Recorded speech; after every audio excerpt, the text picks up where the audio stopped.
Olá pessoal, meu nome é Rafael Silva, eu sou doutorando no programa de pós-graduação em Letras pela Universidade Federal de Minas Gerais e dou continuidade às nossas exposições em torno aos fundamentos da literatura grega, hoje com a exposição dedicada a Sófocles, na esteira de Ésquilo, e eu aproveito para já deixar claro, desde logo, que há outros tratamentos da figura e da poesia de Sófocles disponíveis no YouTube em língua portuguesa, dos quais eu destaco a exposição da professora Adriane Duarte, num programa chamado Literatura Fundamental, e uma exposição, uma conversa um pouco mais informal com o professor Jacinto Lins Brandão, que se encontram na nossa playlist de Fundamentos de Literatura Grega, ambas muito interessantes.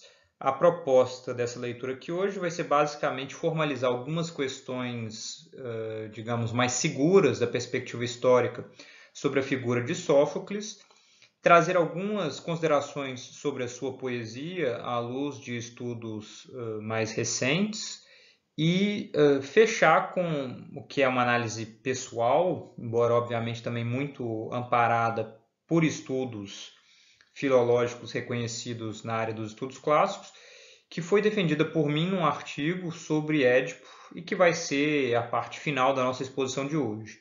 Para quem tiver interesse no artigo, eu vou colocar o link para acesso a ele a partir do meu perfil do academia.edu, aqui embaixo na descrição do vídeo, e a partir de lá é possível fazer o download desse arquivo e dos outros que porventura eu tenha escrito e que sejam do interesse, tá bem? Dando início então à exposição, é preciso trazer algumas informações biográficas para que a gente compreenda, digamos, o contexto histórico básico em que Sófocles viveu e compôs. Ele nasceu por volta do ano de 496 a.C., ou seja, ele é um pouco posterior a Ésquilo, cuja data de nascimento gira ali em torno de 520. Filho de um rico cidadão ateniense, chamado Sófilos, proprietário de escravos, ferreiros e carpinteiros, ou seja, responsável por manufaturas, né? Uma pequena indústria, a gente poderia dizer, na Atenas do período clássico. Natural do Demo de Colono, né? Uma região importante da Ática e que vai ter uma belíssima figuração na última tragédia composta por Sófocles, chamado Édipo em Colono. Vai ter uma parte coral muito bela em que essa região é descrita. Eu recomendo vivamente a leitura desse trecho. E Sófocles teve uma vida longa e próspera. Não é? Ele ocupou inúmeros cargos públicos importantes no comando de Atenas, desempenhando inclusive funções de general, e suas tragédias obtiveram imenso sucesso nos concursos de que participou.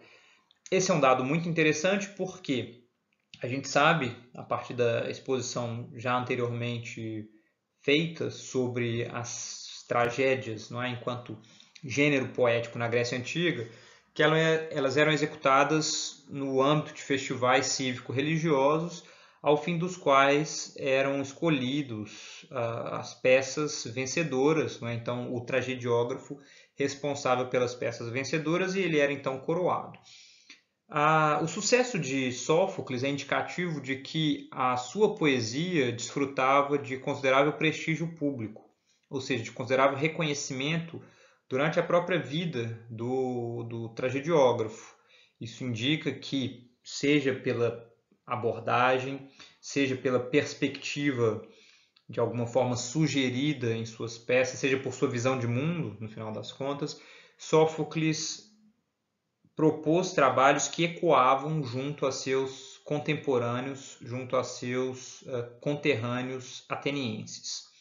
Segundo a tradição biográfica, embora tivesse voz fraca, ele próprio, e não encenasse as próprias tragédias, Sófocles teria sido coroado 24 vezes e nunca teria ficado em terceiro lugar.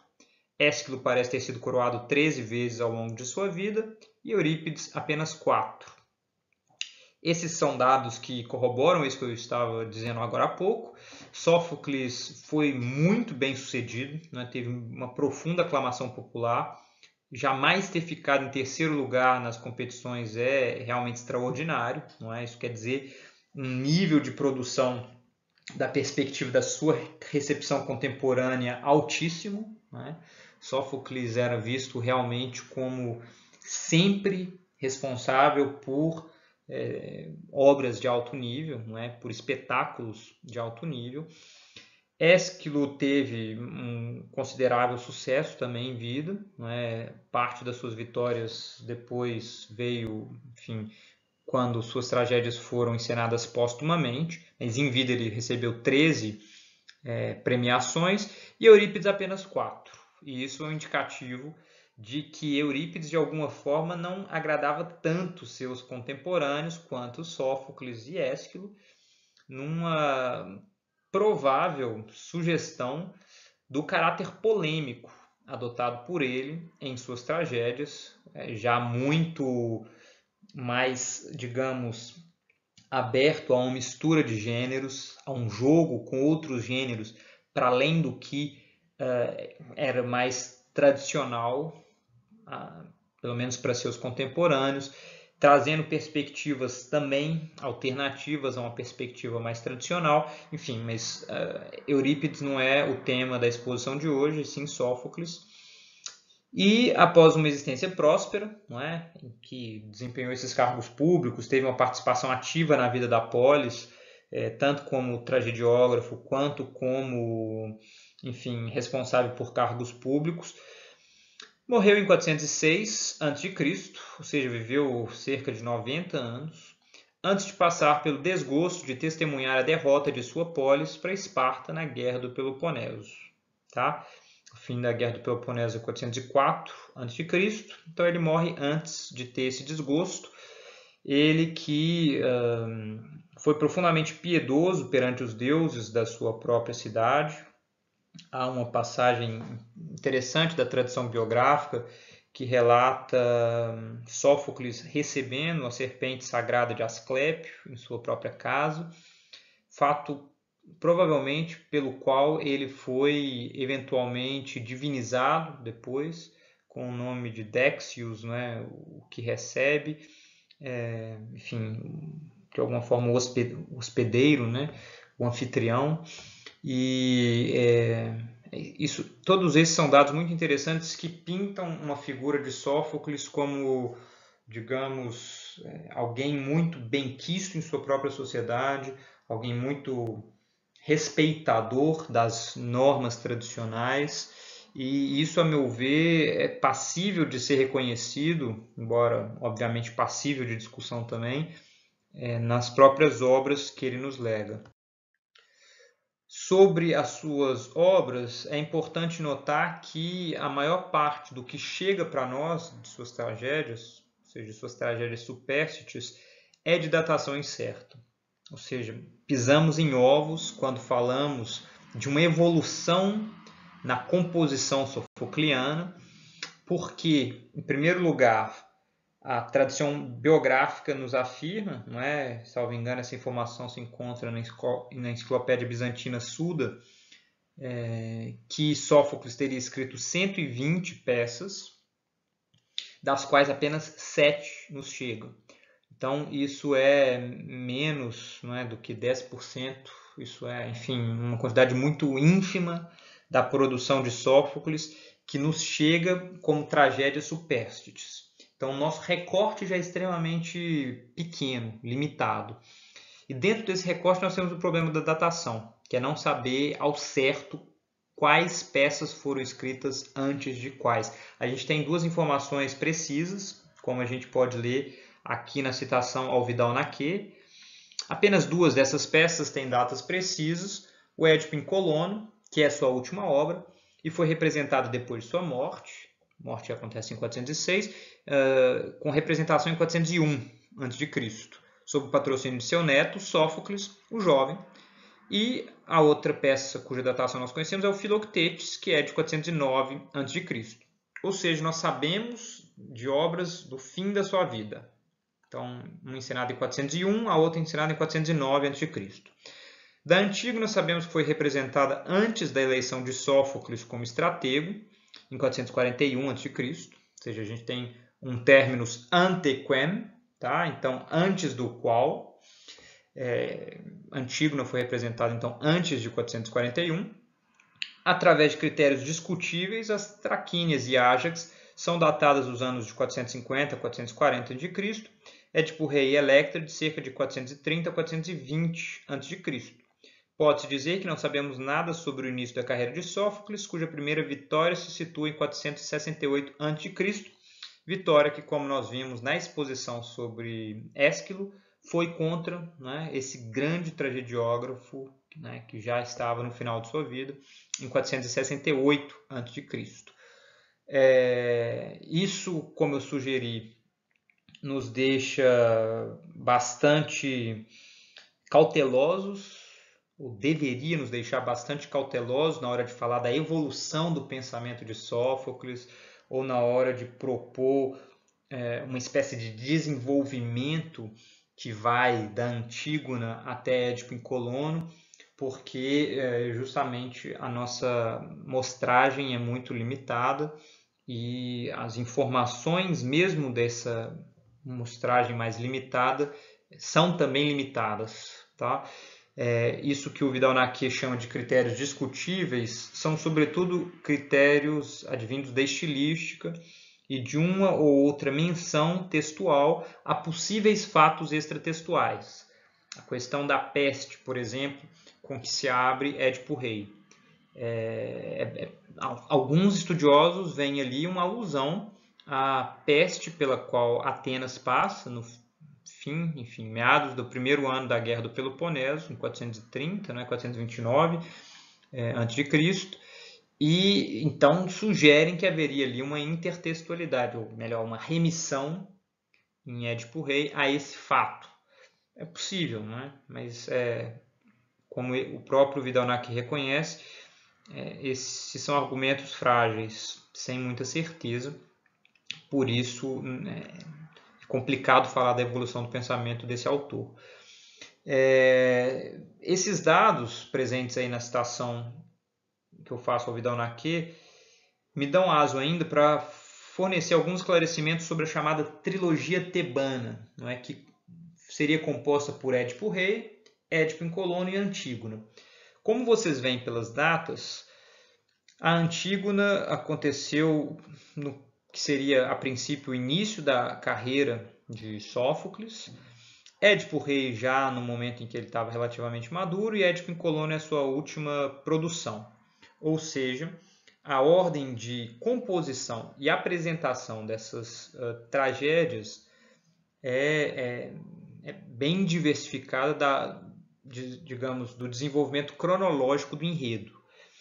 Isso aponta ainda ao fato de que essas três obras não foram apresentadas como uma trilogia no sentido trágico, ático do termo, né? No sentido antigo do termo, ou seja, não foram oferecidas num único dia como uma trilogia no sentido de acompanhar ao longo de 3 peças o desenvolvimento de um mesmo tema apresentado ao público, tal como nós vimos com a Oresteia do Ésquilo. Aqui é outra coisa, não é? Nós veremos logo a seguir, o Sófocles parece ter sido, se não o inventor, pelo menos um dos grandes responsáveis por incorporar a ideia de tragédias fechadas em si mesmas, não é? Então uma peça compondo um todo, e não mais os arcos temporais de trilogias intercaladas, como nós vemos com Ésquilo. Tá? Isso, inclusive, é um dado muito interessante, porque vai ter, digamos, influência sobre a forma como nós lidamos com o material supérstite de Sófocles, por oposição à forma como lidamos com o material supérstite de Ésquilo.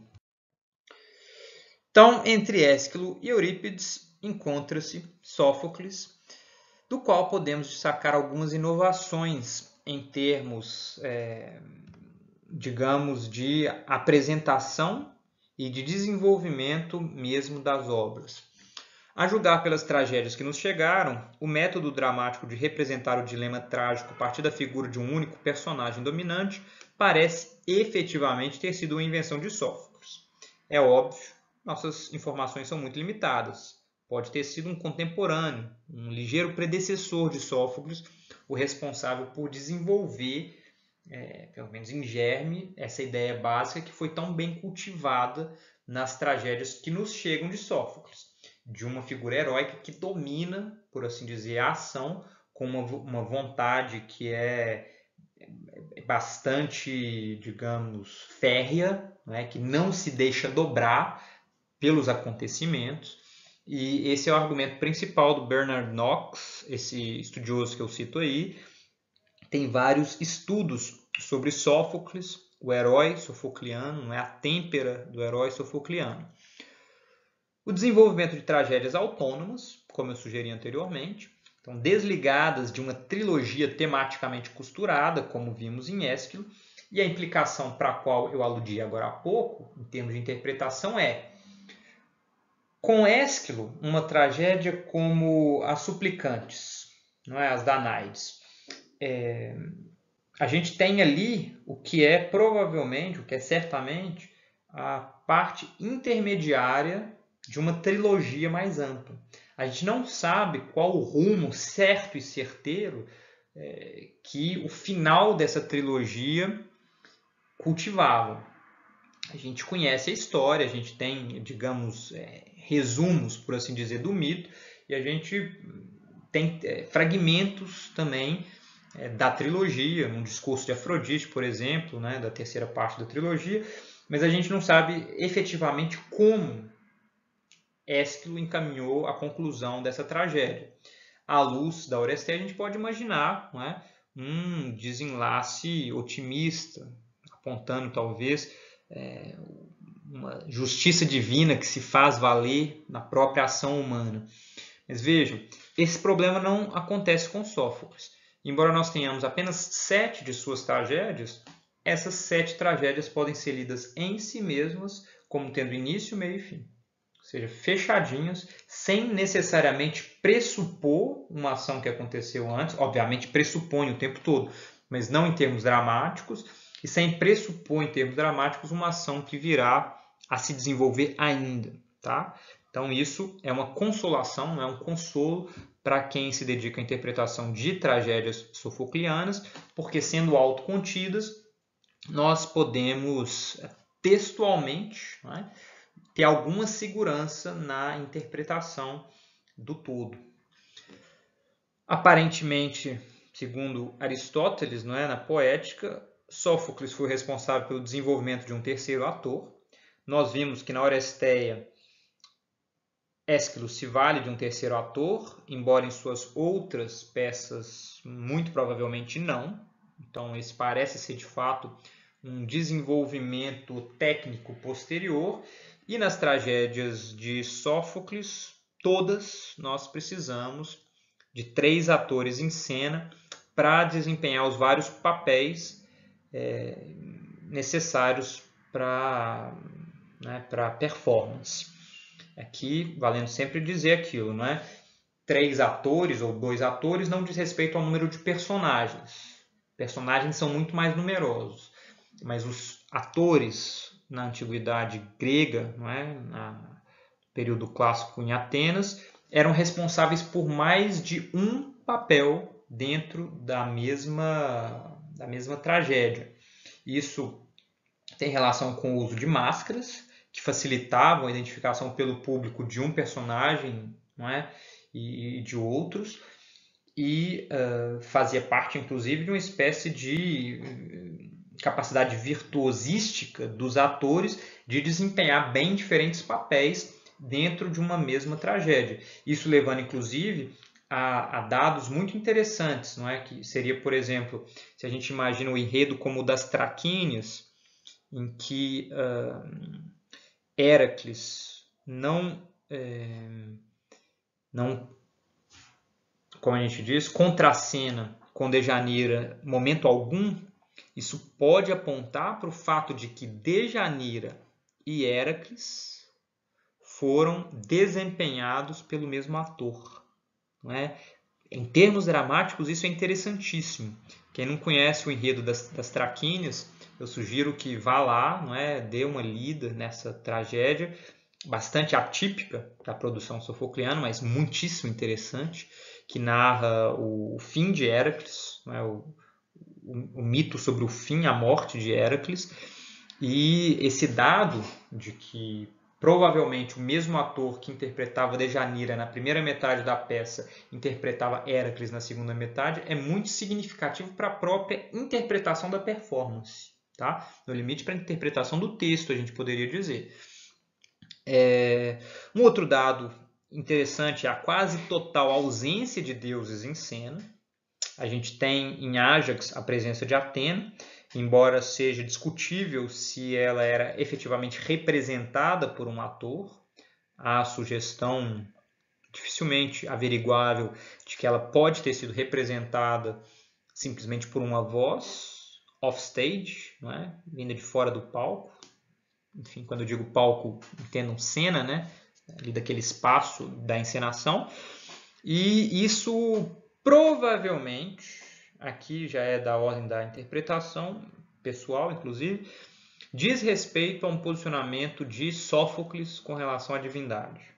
Ao se recusar a representação dos deuses, quando levamos ainda em conta o que são os enredos sofoclianos, parece estar subjacente à ideia de uma divindade para além da compreensão humana, para além dos sentidos humanos, mas uma divindade que ainda assim se faz valer, que está presente em ausência, né? Presente in absentia, ou seja, as próprias ações ali encenadas dão a ver a presença, dão a ver a influência dos deuses.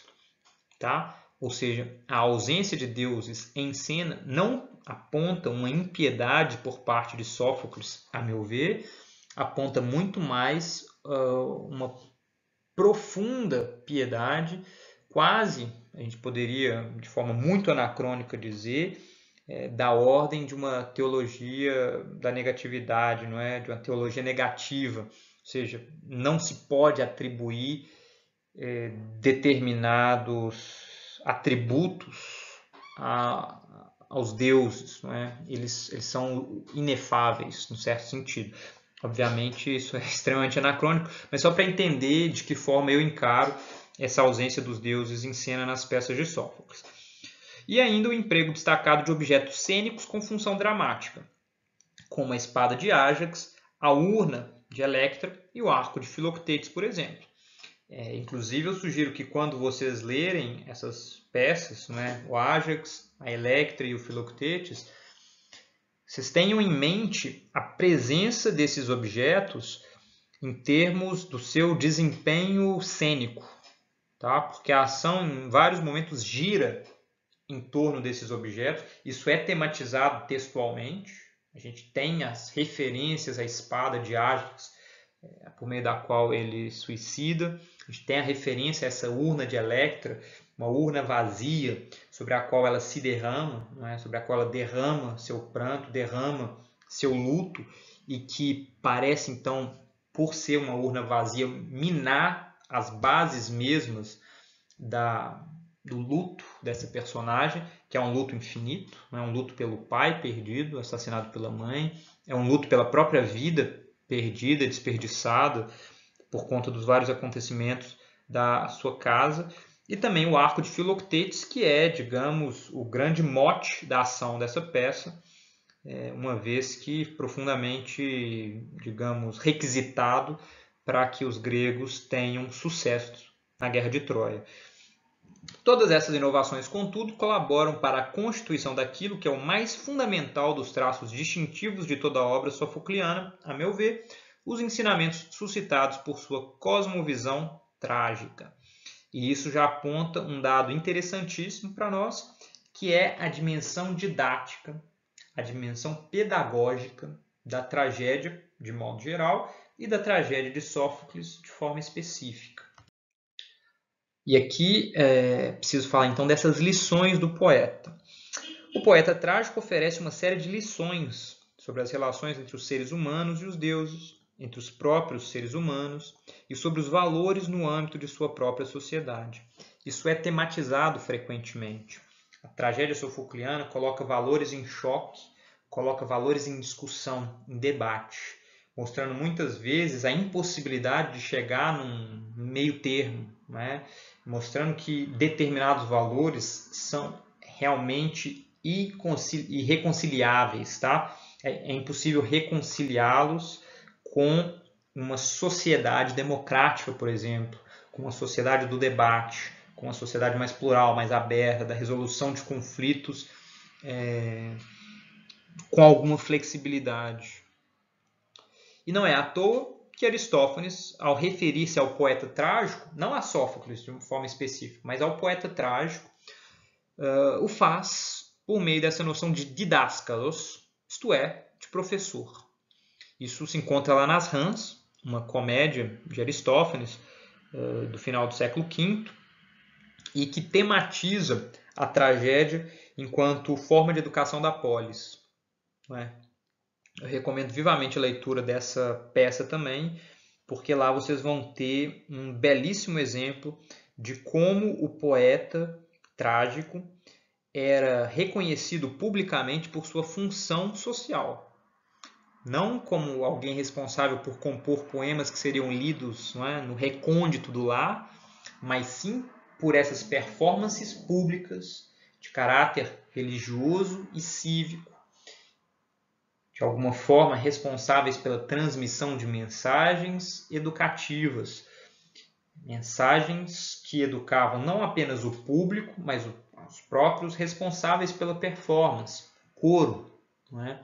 Não vou avançar aqui nenhuma interpretação sobre quem eram os membros do coro trágico, mas há um artigo escrito pelo Winkler que sugere que os membros desse coro eram jovens na idade da puberdade, então, passando pelos ritos de iniciação na vida adulta, e que as várias mensagens contidas em tragédia tinham esse público como público-alvo. Tá? Então, o desenvolvimento do caráter, o desenvolvimento da capacidade de demonstração do valor em ação, colocação em prática. Tá? Em todo caso, convém destacar que o ensino desse didáscalos não se restringia apenas aos movimentos coreográficos e aos cantos corais da tragédia. Lembrem-se sempre que quando falamos de coro antigo, tem uma dimensão coreográfica e uma dimensão coral, então dança e canto. E algo que o trecho aristofânico evidencia com toda clareza é justamente isso. Não é?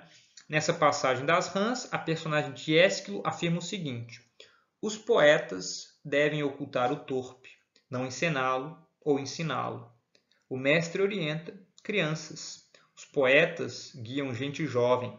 Devemos nos ater à retidão apenas. Aqui, dentro desse trecho, né, das Rãs, na tradução do Trajano Vieira, a argumentação de Ésquilo vai justamente no sentido de reivindicar uma capacidade poética mais efetiva da perspectiva dessa sociedade, porque mais apta em termos de defesa de determinados valores do que aquela de Eurípides.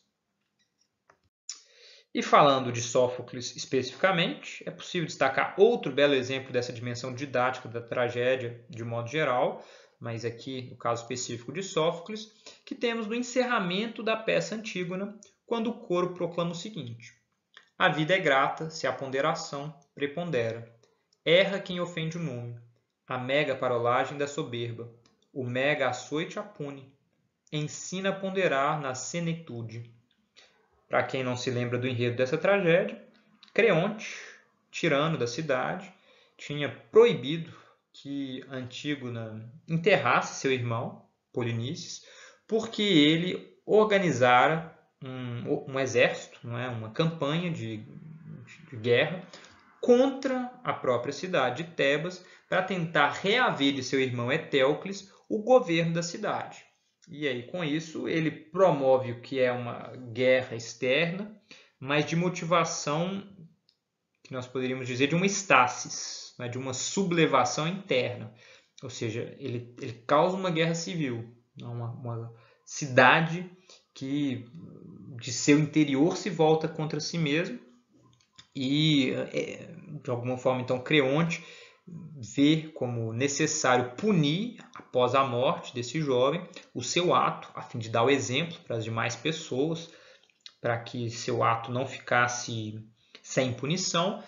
E Antígono, basicamente, se recusa a cumprir esse decreto, porque, da sua perspectiva, não seria piedoso deixar um irmão sem as dignas honras funerárias. E todo o conflito se encontra aí. Creonte surgindo muito curiosamente, da perspectiva dos leitores modernos, não é? Como o herói trágico. Antígona, ela é, por assim dizer, uma vítima do enredo. Ela caminha com o que é típico do herói sofocliano, não é? Uma vontade inflexível, mas e sofre, digamos, por isso.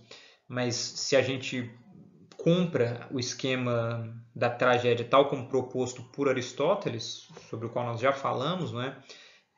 Presente na sua poética, Antígona não comete erro algum, não é? A chamada hamartia.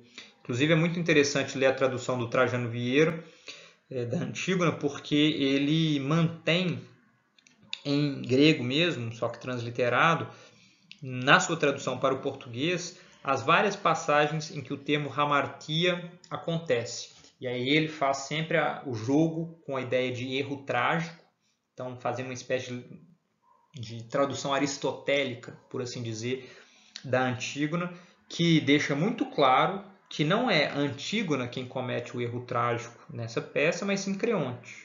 Ele legisla sobre assuntos que não diziam respeito à esfera humana. Determinar se alguém vai ser enterrado ou não cabe a um governo, não é? Não cabe a Creonte, da alçada das leis não escritas, não é? Os agrafa nomoi.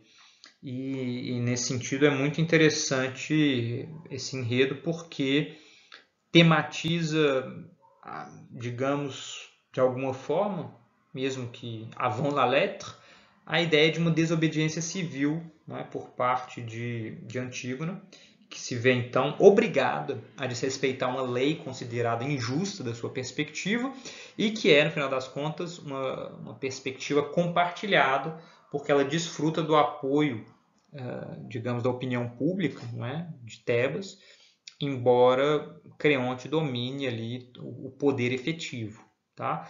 Mas eu não vou entrar aqui muito mais no enredo de Antígona, mas é interessante a gente pensar nessa peça à luz dos eventos recentes da história brasileira e mundial, né? Com a série que eu desenvolvo chamada Entre os Gregos e Nós Outros. Eu vou falar de Antígona e o Luto Impossível. É a ideia de que, muito mais do que tematizar a necessidade de desrespeitar o interdito do enterro, por assim dizer, ler Antígona à luz desses últimos acontecimentos nos daria a pensar a necessidade de resistir, né, de desobedecer civilmente leis injustas. Ou seja, aqueles lugares em que não há a atenção devida às questões sanitárias, aqueles lugares em que determinadas leis infringem a existência, não é, de certas pessoas, de certos grupos, que colocam certos grupos em situação de vulnerabilidade, que no limite são responsáveis pela morte de certos grupos, aí sim a necessidade de uma desobediência civil. Porque certamente Antígona, aqui hoje, no Brasil de 2020, em plena pandemia de Covid-19, ela desrespeitaria o que o governo tem feito no sentido de pedir que as pessoas voltem ao trabalho mesmo em plena pandemia, de pedir que as pessoas façam um sacrifício, não é, de seus entes em nome de um retorno à economia, quando a gente sabe que a economia ela é afetada pela pandemia, independentemente das pessoas pararem ou não, porque é assim que tem acontecido em todos os lugares do mundo, não é? Tanto naqueles que pararam quanto naqueles que não pararam, o impacto econômico é sentido da mesma forma, sendo que aqueles que não pararam conseguem pelo menos mitigar um pouco do impacto em termos de saúde pública. Tá? Então eu queria fazer essa reflexão rápida aqui, eu vou desenvolver esse tema ainda eventualmente num programa um pouco mais relaxado, mas vamos dar continuidade à exposição sobre Sófocles. E esses ensinamentos sofoclianos se dão a partir de uma cosmovisão, não é? De uma visão do todo, que a meu ver é possível de tentar depreender das próprias tragédias, não é? Do enredo e do desenlace desse enredo, sobretudo. E na proposta aí do Albin Lesk, né, um filólogo do século passado, alemão, austríaco, é dito o seguinte: Sófocles não procura por trás do acontecer mesmo o seu sentido último. Tudo o que é e acontece é divino. Zeus está neste mundo com todos os outros deuses, mas o sentido de seu atuar não se revela ao homem. Não lhe cabe esquadrinhar os mistérios do governo dos deuses, nem se rebelar contra a terrível severidade com que por vezes ele se faz sentir sobre o homem. Essa citação é extraída de um livro do Albin Lesk, traduzido para o português, não é? Da Perspectiva, que, embora introdutório, é muito interessante, tá? Para quem tem interesse em se introduzir nas discussões sobre tragédia. Esse livro, que se chama simplesmente Tragédia Grega, é muito bom porque fala dos 3 tragediógrafos principais, as origens da tragédia, e tematiza de forma acadêmica, séria, embora já um pouco defasada, não é? É um livro escrito na década de 50, eu acho, a última edição. É muito interessante. Se bem que ele é um pouco posterior, assim, talvez a década de 60, ele já traz algumas descobertas filológicas da década de 50. Em todo caso, vocês veem que ele faz esse comentário já em larga medida em comparação ao que fica sugerido sobre Ésquilo, não é? Porque em Ésquilo, tal como nós discutimos anteriormente, pode ser defendida a existência de a declaração de uma teodiceia, não é? De uma justiça divina que se faz valer nas ações encenadas ao fim de uma trilogia e que indica, não é, a atuação dos deuses a fim de que essa justiça, essa dike, se perpetue, não é? se manifeste. Em Sófocles, tal como sugerido pelo Albin Lesk, é como se essa teodiceia se fizesse a cada momento, como se ela estivesse presente de uma forma constante nas próprias ações humanas, no próprio desenrolar, sem exigir uma participação direta, uma intervenção externa dos deuses, porque a própria ação já parece guiada por um plano maior, só que esse plano maior é opaco à compreensão humana. Ou seja, os fatos se desenrolam sem que os agentes humanos se deem conta do rumo em direção ao qual essas ações caminham. Tá? E aí fica a pergunta, há uma teodiceia sofocliana? Certamente a gente pode falar do enfrentamento de forças contra o herói trágico, não é? Se a gente traz essa categoria do herói trágico, essa ideia de um protagonista que é o, por assim dizer, a principal figura da cena nas tragédias de Sófocles, como é o caso de Édipo em Édipo Rei, como é o caso de, curiosamente, Creonte na Antígona, como é o caso de Electra na peça homônima, como é o caso de Ájax, na peça também homônima, como é o caso, enfim, as Traquínias é um pouco difícil de dizer isso, mas como é o caso também de Filoctetes na sua peça homônima. Em todo caso, vocês veem, não é, que a maior parte das peças supérstites de Sófocles são nomeadas a partir de uma figura heróica. Essa figura heróica talvez a exceção de Antígona. Isso é debatível, tá? Se Antígona é a heroína trágica dessa peça.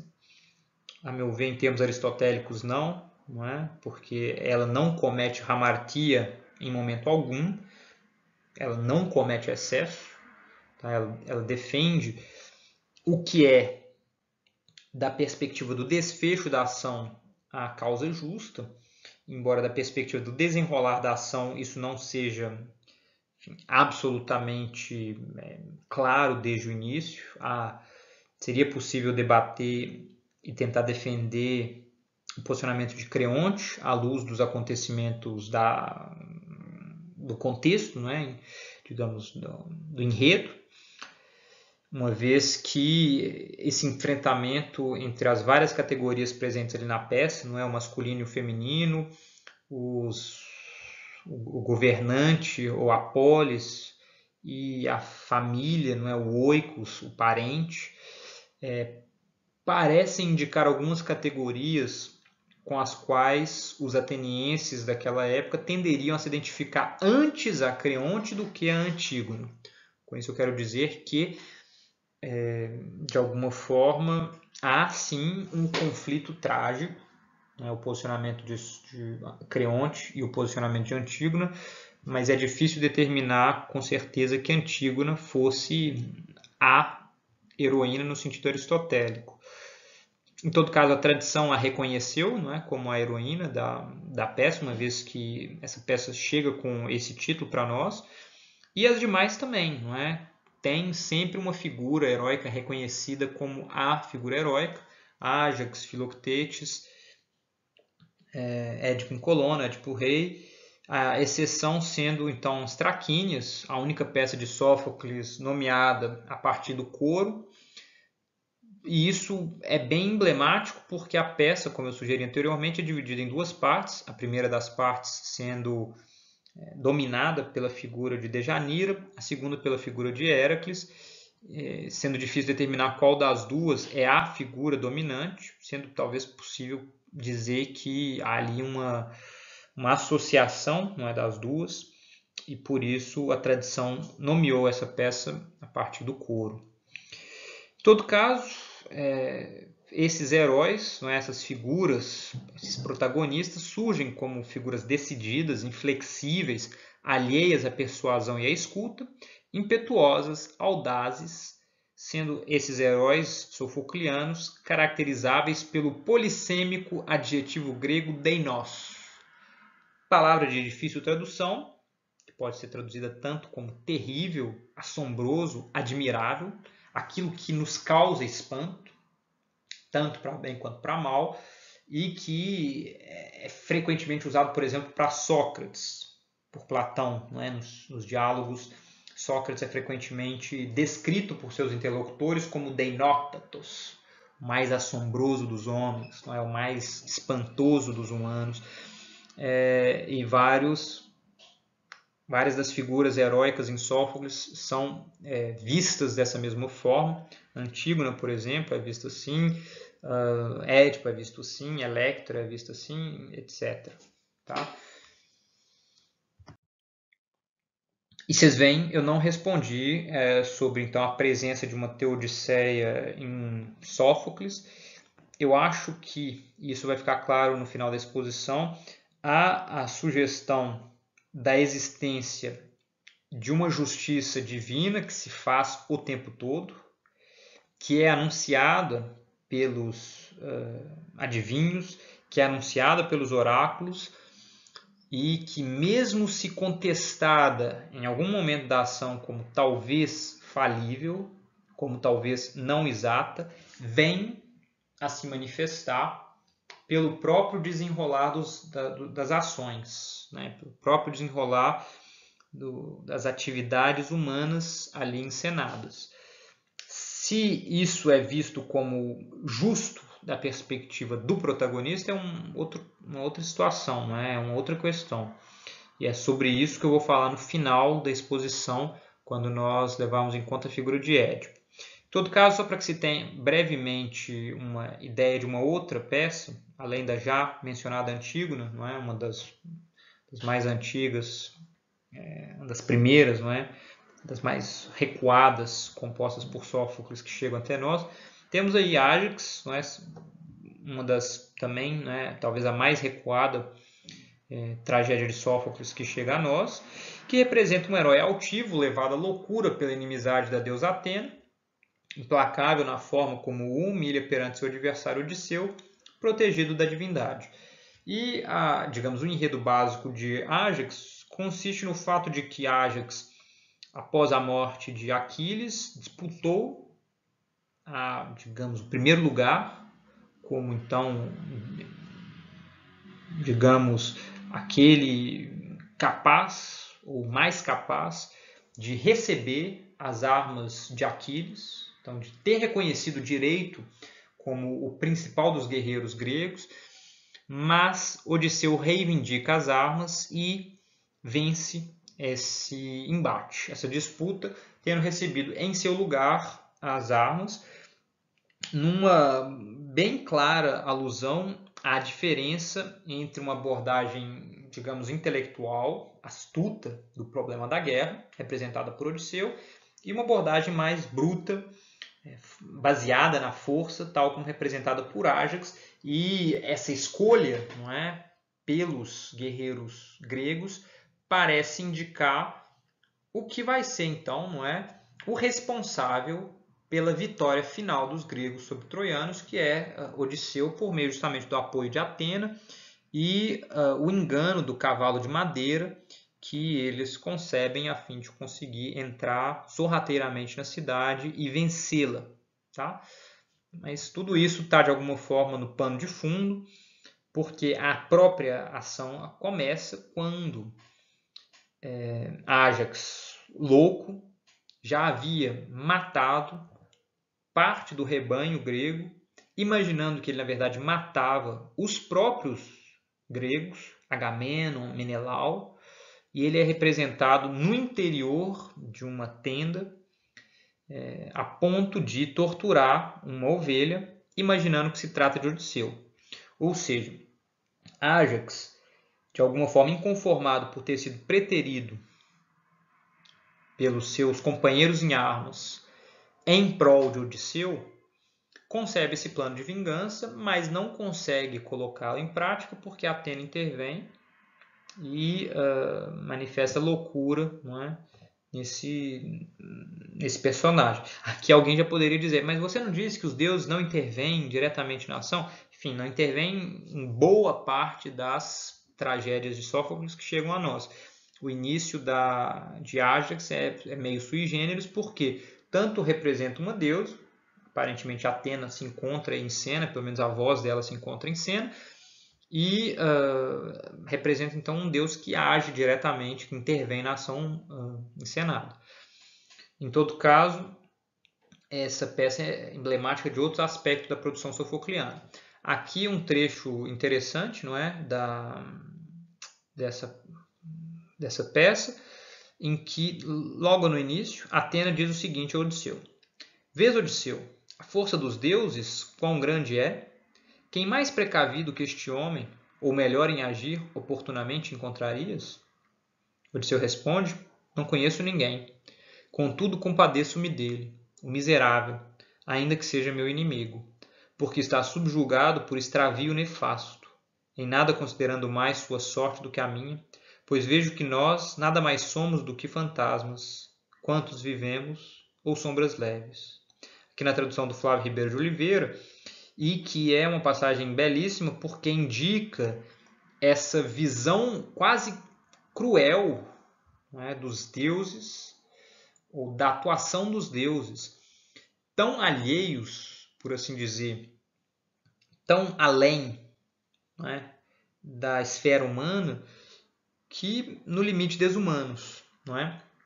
Atena faz de Ájax um joguete ridículo, ou seja, digno do seu próprio riso, e Odisseu, mesmo sendo adversário de Ájax, mesmo sendo ali aquele que seria o objeto da sua raiva, o objeto, inclusive, da tortura que Ájax pretende infligir, ele se compadece desse herói, esse grande guerreiro, dizendo, não é, que a situação da existência humana, da condição humana, é digna ela própria de piedade, de compadecimento, porque à luz dessa esfera divina tão insignificante. Vejam aí a bela imagem tradicional, sem dúvida, não é presente em Píndaro, de certa forma, mas remetendo em última instância ao próprio Homero, dessa geração de homens que nada mais são do que fantasmas, não é? Do que imagens enganosas, imagens efêmeras, sombras leves, tá? Sombras que passam. Muito bonita esse trecho e que indica, a meu ver, uma visão de Sófocles sobre a relação entre seres humanos e deuses. Essa relação que no limite é opaca, é uma não relação praticamente.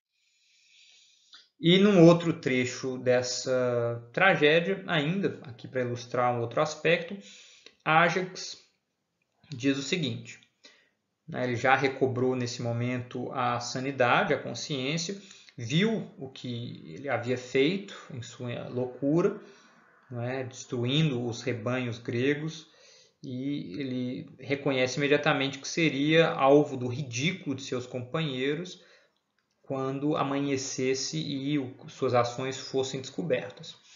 E agora, o que se deve fazer? Manifestamente pelos deuses sou odiado, detesta-me a tropa dos gregos, e odeia-me Troia inteira e esta planície. Rumo a casa, após deixar o ancoradouro das naus e os atridas sós, o pélago Egeu devo atravessar? Mas ao aparecer, que olhar mostrarei a meu pai, Télamon? Como suportará um dia ver que apareço despojado, sem as conquistas das quais ele obteve a grande coroa de glória? A coisa não é suportável. Ou, ao contrário, indo contra as muralhas dos troianos, precipitar-me só entre sós e, realizando um feito valoroso, em seguida, enfim, morrer? Mas não. Assim talvez aos atridas agradasse. Isso não pode ser. Uma empresa deve-se buscar pela qual mostrarei a meu velho pai que por natureza não nasceu dele um covarde.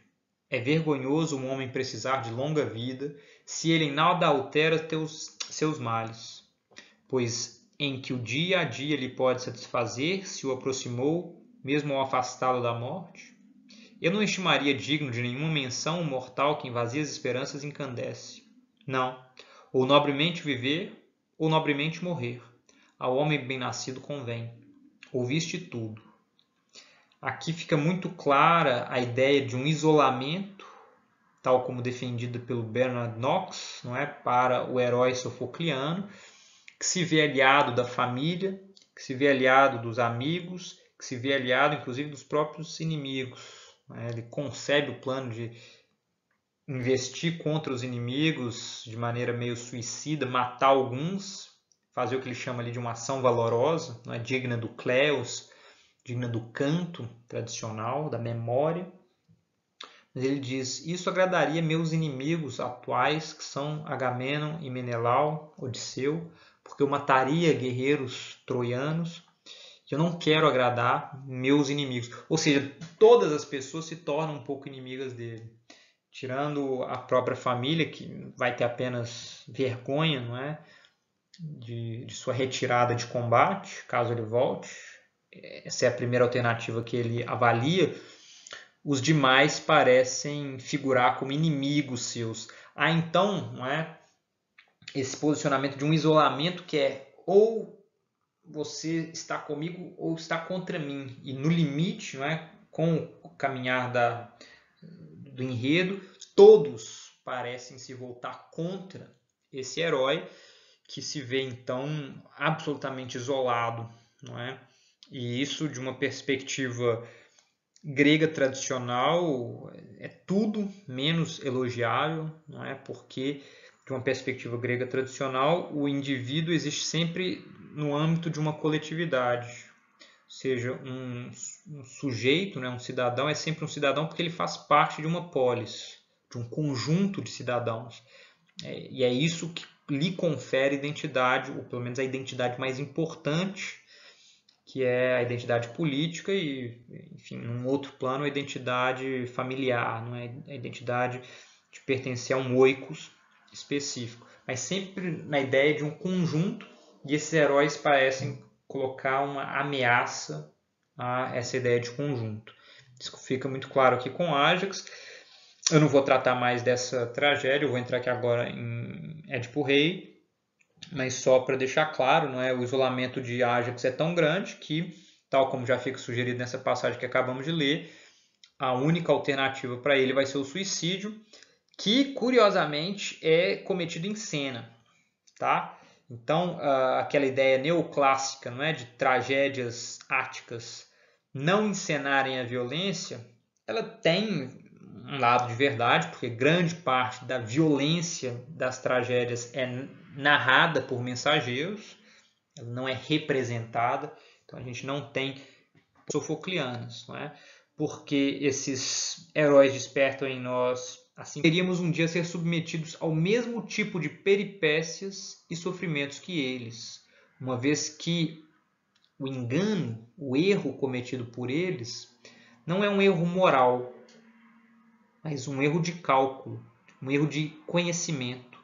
A agnoia, a ignorância de alguns dados básicos sobre quem são eles, no caso de Édipo, por exemplo, mas no caso de Creonte também, no caso de Electra, enfim, no caso de alguns desses heróis sofoclianos, a ignorância sobre quem são eles implica num erro de cálculo que os leva a cometer o que é chamado então o erro trágico, a incorrer no erro trágico, e isso promove a sua peripécia, não é?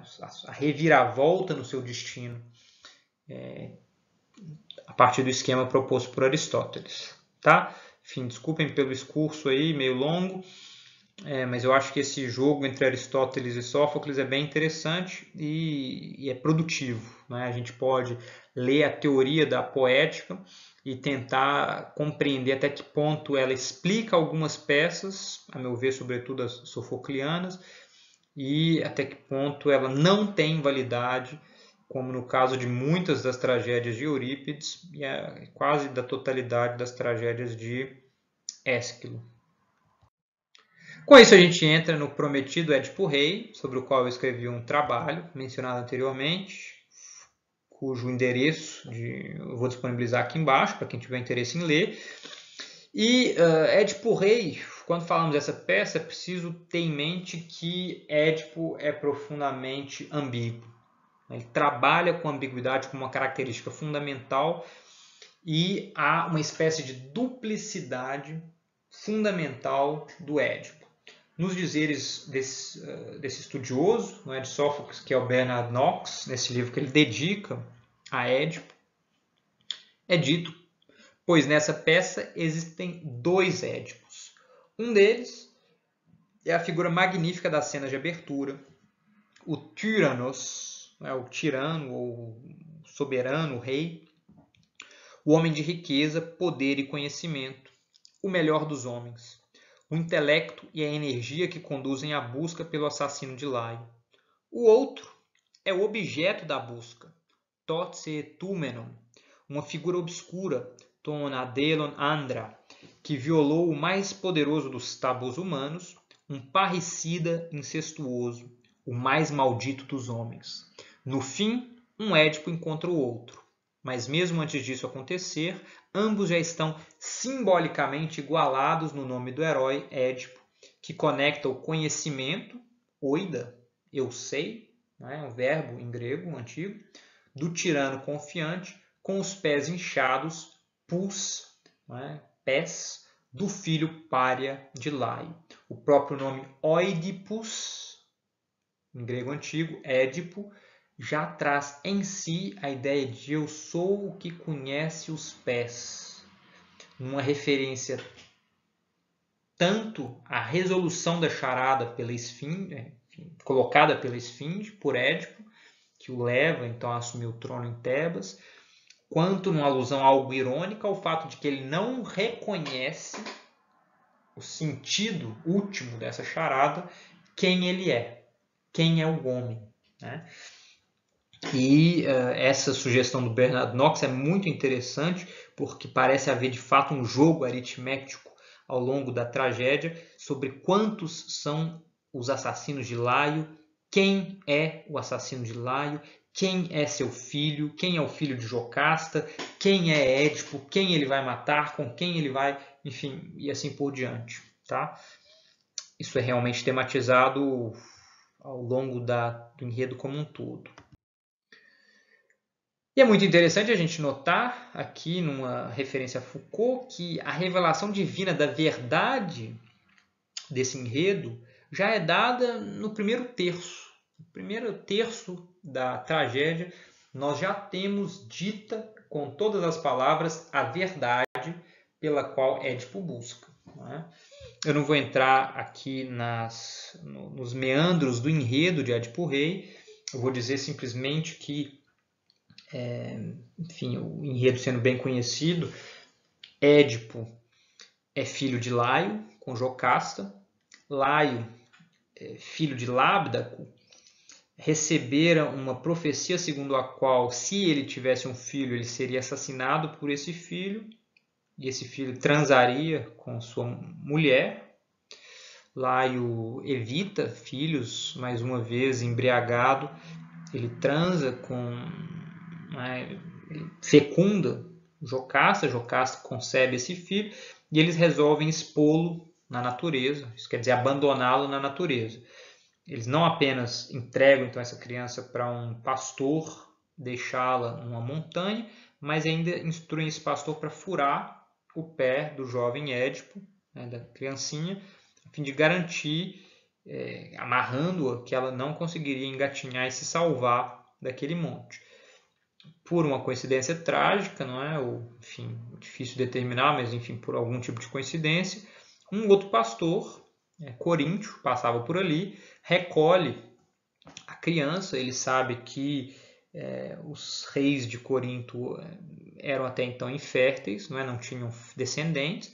Ele leva essa criança até Corinto e ele é adotado por Pólibo, como então seu próprio filho, e é criado como herdeiro do trono de Corinto, até um dia, durante uma festa, um convidado embriagado insultá-lo, dizendo que ele era um bastardo, que ninguém sabia de quem ele era filho na verdade. Édipo pergunta seu pai, pergunta sua mãe, não é? Pólibo, e o nome dela é Megra, salvo engano, né? O nome da sua mãe adotiva. Eles garantem que eles são seus pais, mas ele não sente muita confiança e vai então até o oráculo de Apolo em Delfos para consultar sobre a paternidade, ou melhor dizendo, sobre sua origem. O oráculo, ao invés de responder sobre a origem de Édipo, ele proclama simplesmente que Édipo vai matar o próprio pai e transar com a própria mãe. Ciente disso, ele evita voltar à cidade de Corinto e no caminho ele encontra uma comitiva pequena, com cerca de 5 pessoas, sendo ele um descendente de rei. Ele se recusa a abrir passagem para uma comitiva que passava ali de cidadãos comuns. Ele se mantém. Aquela comitiva, por sua vez, se recusa a dar passagem. Eles começam uma briga e Édipo, enfim, sendo jovem e bem vigoroso, mata toda a comitiva. Ele segue seu caminho, chega nos arredores de Tebas e lá é solicitado, ou é instado a cooperar no combate a um grande mal que assola a cidade de Tebas já há algum tempo, que é a Esfinge, monstro responsável por colocar um enigma para viajantes, para várias pessoas nos arredores de Tebas, e que, não recebendo a resposta correta, destrói, devora, mata esses transeuntes. Édipo, ao encontrar essa esfinge, então responde a seu enigma e é responsável por vencê-lo. A tradição diz que esse enigma é aquele famoso enigma de qual é o animal que de manhã usa 4 patas, à tarde 2 e à noite 3. Ele responde ao homem, né, que engatinha na infância, anda de pé durante a fase adulta, desde que se torna já criança, mais maduro, e na velhice precisa de uma bengala, então usa três apoios, né? Em todo caso, ao vencer a esfinge, resolvendo o enigma, esse enigma que consiste então em que é o homem, né? Ou é isso o homem, para fazer aí uma referência ao título do livro famoso, não é?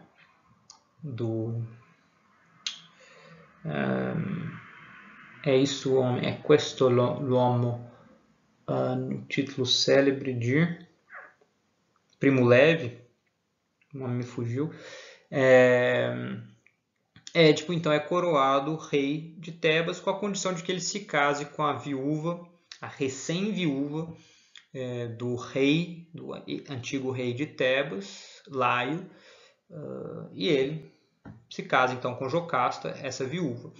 A ação da peça de Sófocles começa nesse momento, assim, começa alguns anos depois. O Édipo já tem 4 filhos com Jocasta, então a gente imagina cerca de 15 anos, talvez 20 anos depois, quando Tebas passa por uma terrível peste, é assolada por uma peste, e é preciso tentar resolvê-lo. Ele começa então a buscar a causa dessa peste e vem a ser informado de que algo conspurca o solo de Tebas, o assassinato de Laio é responsável por um miasma e é imprescindível que o assassino de Laio seja então expulso e a cidade purificada dessa presença de um crime de sangue.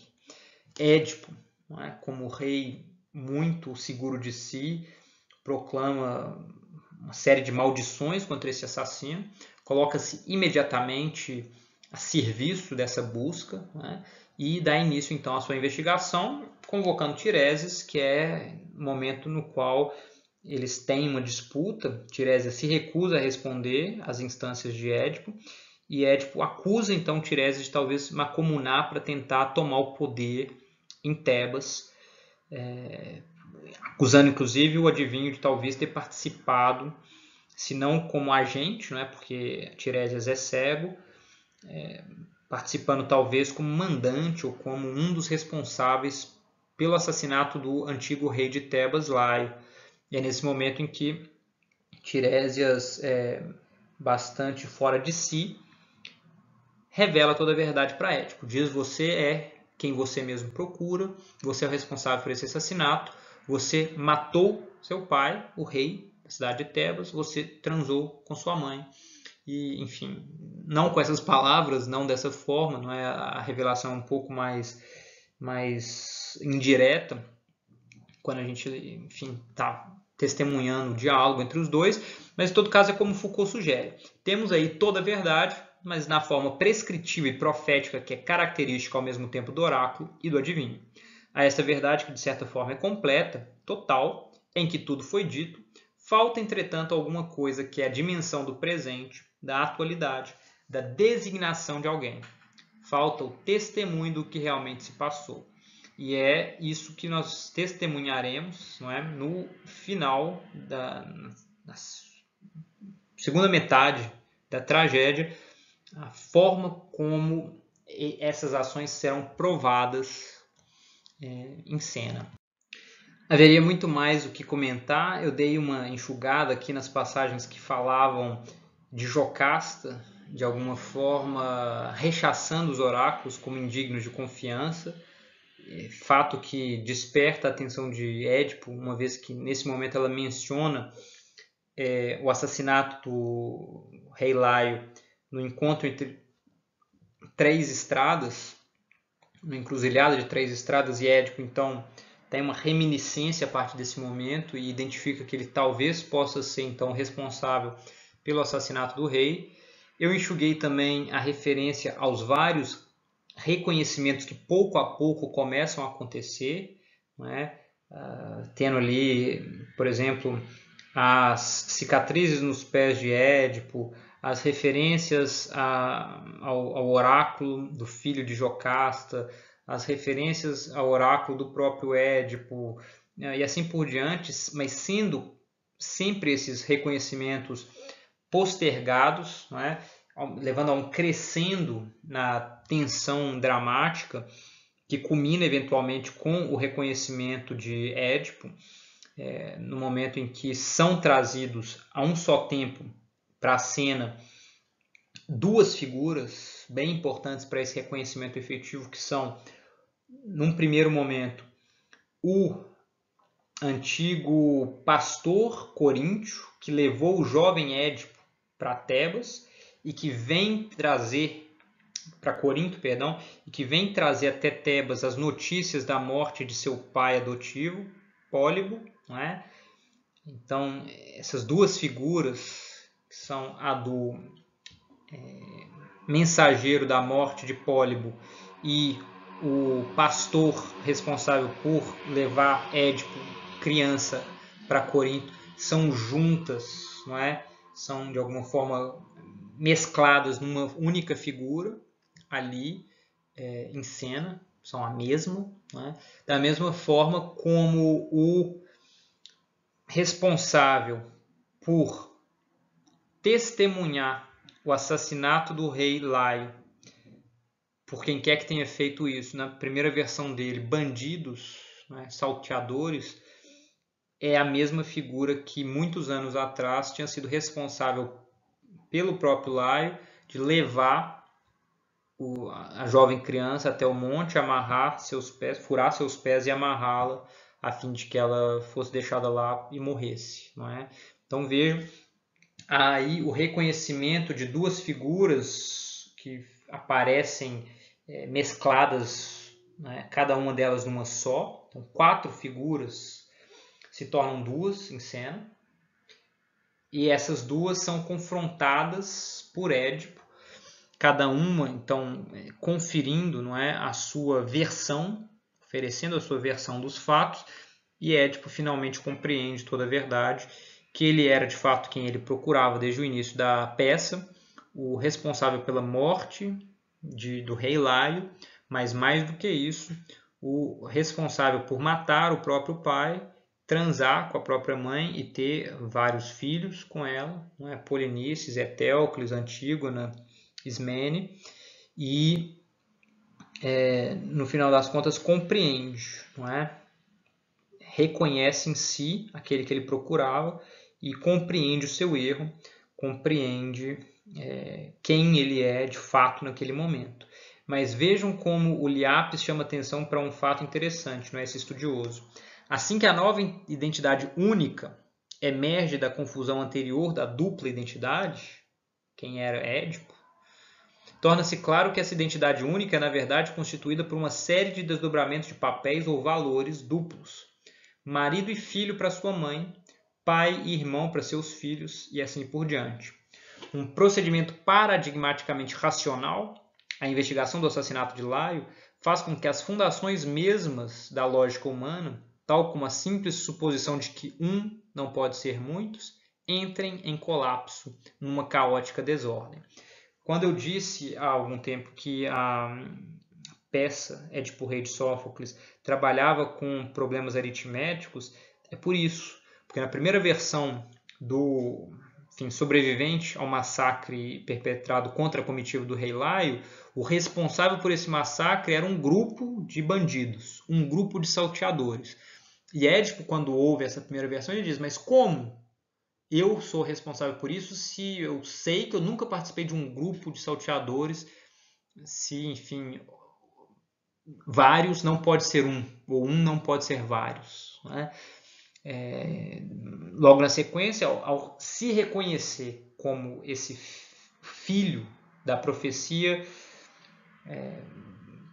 colocada a Laio, né? Então o filho que mataria o pai transaria com a mãe, mas ao mesmo tempo o objeto daquela profecia feita para si mesmo, não é, pelo oráculo, de que ele seria o responsável por assassinar o pai e transar com a mãe, esse reconhecimento, ao invés de juntar as duas figuras de Édipo numa só, filho tanto de Laio e Jocasta quanto de Pólibo e Megra, parece, ao contrário, multiplicar, não é, as suas identidades, porque ele é irmão dos seus filhos, ele é filho da sua mulher, ele é assassino do seu pai, ele é, enfim, daria para pensar em outras relações de parentesco muito estranhas que a situação de Édipo termina por provocar. Tá? E a peça culmina, então, não é, no que é o seu autocegamento. Vernon chama atenção para o fato de que quando Édipo, no verso 1183, deseja a morte, grita, ó luz, que essa seja a última vez que eu te veja, e entra no palácio, não é?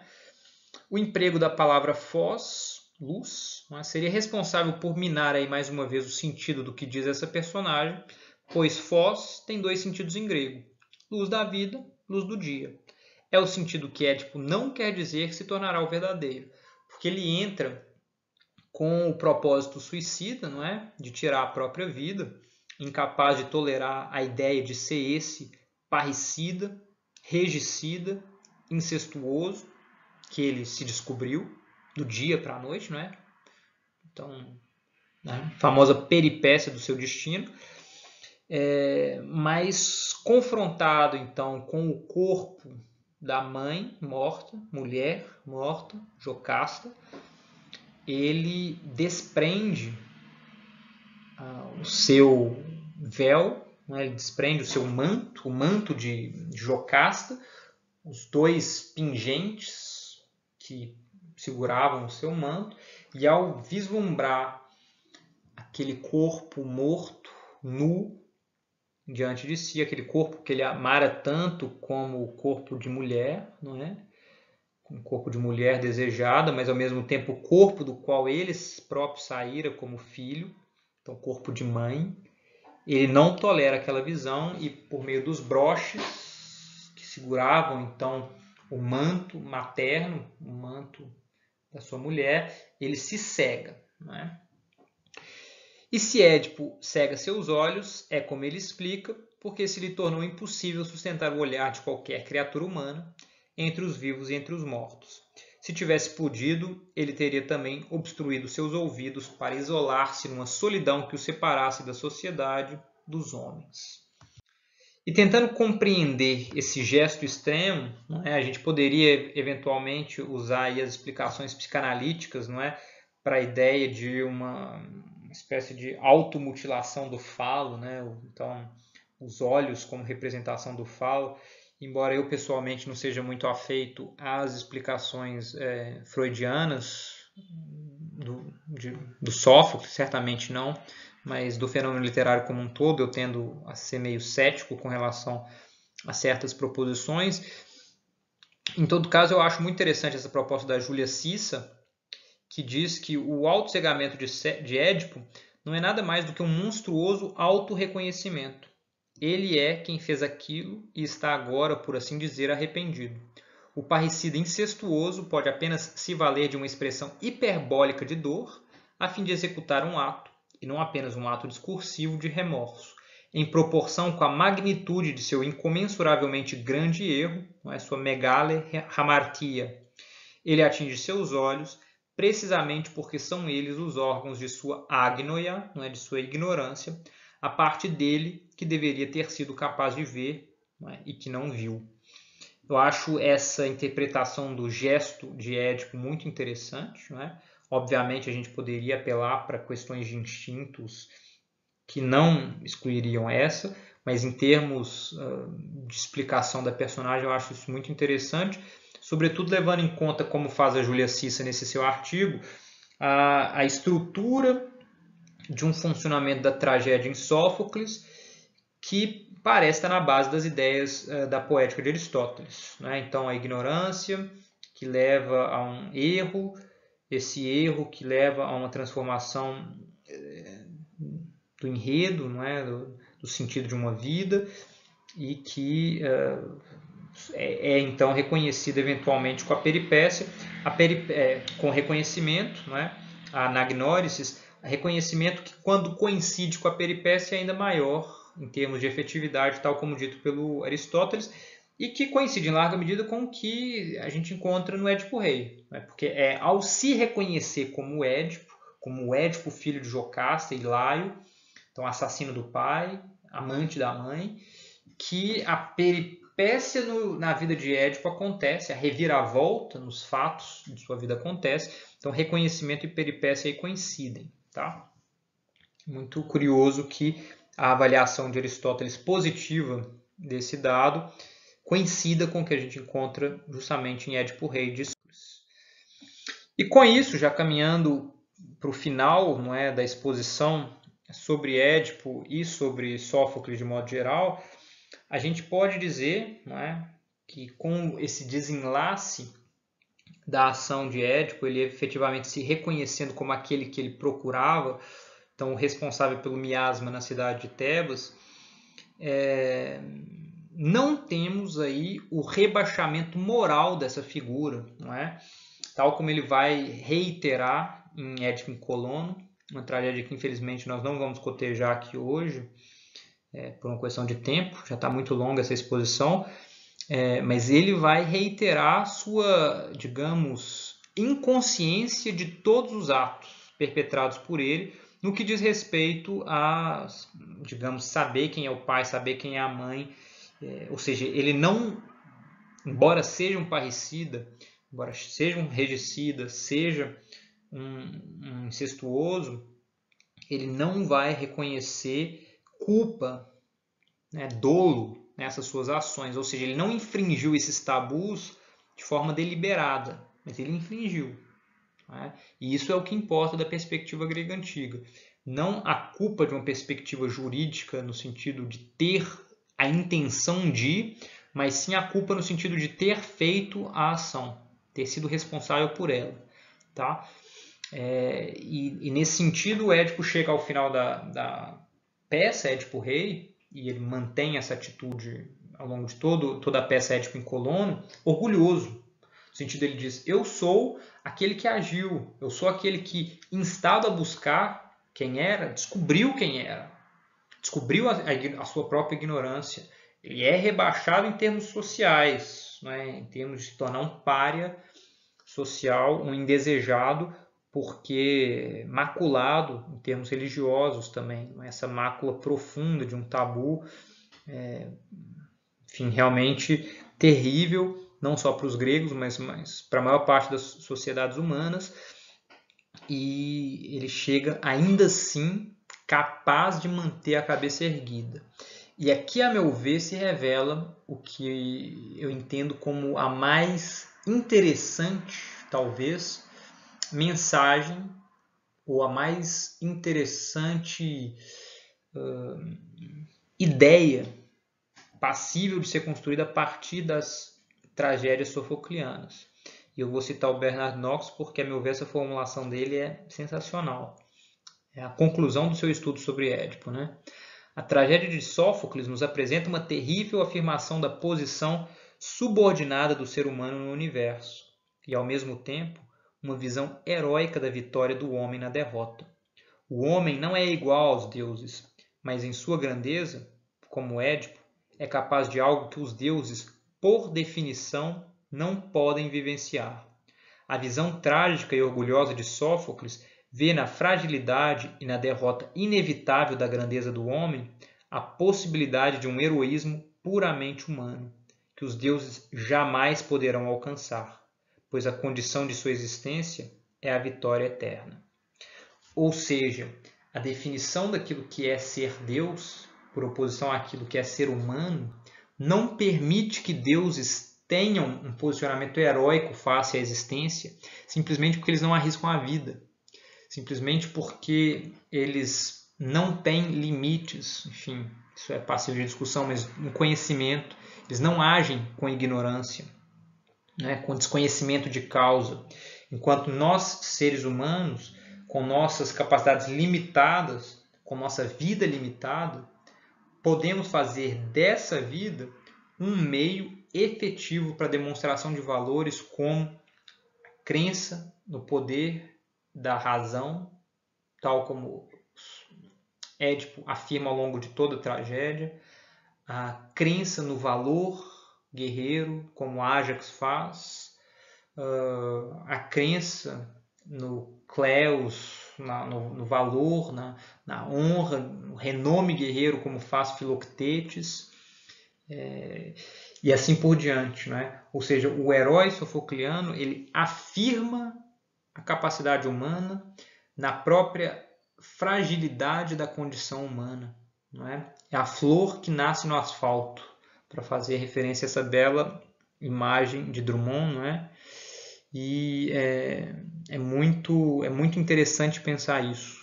Talvez do alto dessa rigorosa reflexão sobre a condição humana, Sófocles propõe de fato uma espécie de peã à nossa condição frágil, instável, precária na Terra, não é? Mas justamente por isso tão mais necessitada de ações nobres, de valores e de uma vida que se guia pelo que há de mais elevado, né? Então, enfim, é dessa forma meio abrupta, talvez, que eu encerro a exposição, aí com a referência às traduções usadas da bibliografia primária e mencionadas, e aqui na referência à bibliografia secundária usada, sobretudo para alguns comentários sobre o Édipo Rei, embora os livros do Bernard Knox sejam sempre muito instigantes para pensar as figuras, né, do teatro, da tragédia de Sófocles como um todo. Eu encerro a exposição aqui, tendo passado um pouco do que eu queria ter ficado por volta de 1 hora, para não extrapolar demais esse tempo, mas espero que não abuse da paciência de quem se dispõe a assistir os vídeos, espero que tenha contribuído aí para a reflexão em torno da obra de Sófocles, e logo mais teremos outras propostas, em breve encerrando o que vai ser o nosso primeiro módulo, né, do curso de Fundamentos da Literatura Grega, porque é preciso descansar um pouco também, né?